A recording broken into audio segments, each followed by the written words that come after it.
What's up, YouTube? Welcome back to the Wallet Monkey channel, where we give you all the credit intel you need to grow your wallet. Today, what I wanted to share with you is my little mystery folder here, the purveyor of darkness, as some people call it. But basically, this is my big folder of macro research, and we're going to dig down deep in there, and we're going to share with you today some consumer credit data. Now, this is pretty much the main thing we share on this channel, outside of credit card data and things like that, credit card hacks and stuff like that, right? But this is still part of personal finance, and I think it's really, really important as a wake-up call for the most part, because lately, as you've been seeing, we've been on kind of a terror as Americans, getting more and more credit. So total consumer credit, this goes back to 1990. If you look, we got some little peaks here, and a lot of these coincided with recessions or pullbacks, with disasters, whatever, right? And what's interesting is you notice this is the COVID dip right here, and then this afterwards, that was last month, and then this is the latest, right? So we are like second all-time high, or one off from the all-time high of total fresh consumer credit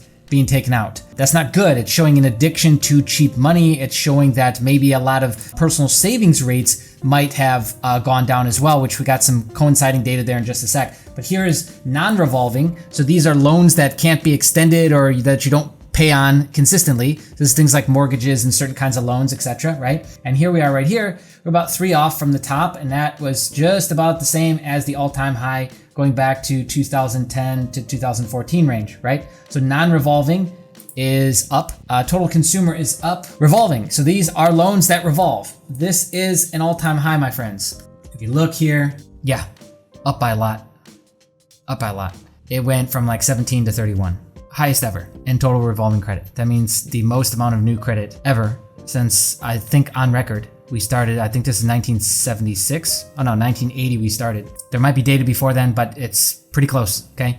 Now, you might be thinking, oh, well, what if that's all going to savings? Well, unfortunately, it's not. So here's personal savings rate, and we are just about tied with just before 2009. You gotta understand, the great financial crisis really was occurring this whole time, but when it kind of started hitting news cycles was the tail end of 2008 going into 2009. So right there, not looking good. This looks way better when we got a huge savings rate like we saw before. We're not seeing that now. Student loan and auto loans. Okay, so this is also looking equally disturbing.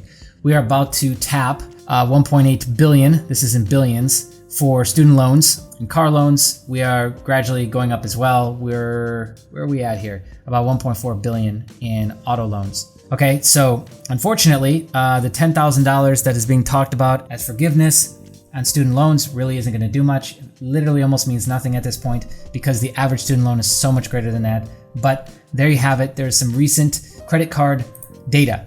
Now, what I'd like to see is we need to get back to getting and stuff in our pockets with real assets. Real assets are things like commodities, land, boats, anything that is real, tangible, right?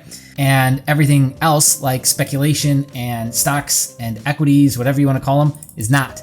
So I've shared this with you guys quite a few times. It's a little bit older now, but all-time lows, real assets relative to financial assets since 1925. Real assets, commodities, real estate, collectibles, financial assets, large cap stock. So basically bonds, equities, etc. Anything with risk. Crypto, that is financial assets. And we are sitting at the lowest, have been sitting at the lowest amount of real assets as defined by the banks and the guys who make this data. And we're sitting at the highest level of financial assets. So all of this is coinciding that a lot of people are in the stock market. I don't know if they're winning or losing. I would guess they're losing, because most people lose in the stock market. But we need to get back on track with this. So at least those of you who see this video, maybe this is a wake-up call to you. I hope so. Leave a comment below with your thoughts or suggestions. If you want to get this video in front of more people so that it can help them as well, then click the like button. And if you're brand new here and you like this sort of thing, you like credit card data, you like personal finance data, stick around. Hit the subscribe button, hit the bell notification, turn it to all so you don't miss out on any future updates. Be on the lookout. More videos coming soon. See ya.